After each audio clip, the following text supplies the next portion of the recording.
I think I blew this girl away the other day. I was patronizing a business and she started to tell me all the things that have been going on with the landlord and suing, and they haven't been making enough money and all this stuff. And I'm like, well, I help people transform their businesses and actually win lawsuits, any kind of lawsuit. Anyway, so I said, I'm going to offer you a free clearing and a free healing for you and your property with the manager and your money and your business. And so that way you can start making more money.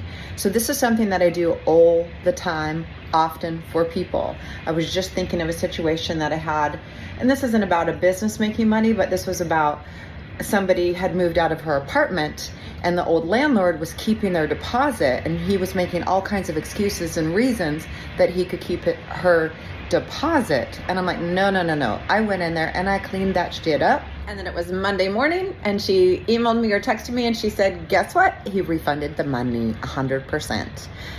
It's so wonderful. So wonderful what you can do. Everything is energy. You are energy. Your relationships are energy. We have karma together. We have agreements that we have in place to have certain experiences with each other. It's just absolutely amazing. So I go in and I help clear that out from all of your lifetimes and from all of your bodies and upgrade your frequency so that you can actually thrive physically, mentally, spiritually, emotionally, and financially, and in your relationships. So I just want to share this with you because if you need help in your business, I also help people sell properties. There was a guy that had been trying to sell this property, I think for almost 2 years. As soon as I did a clearing, we sold it within 30 days. I've helped many people sell their houses within a day.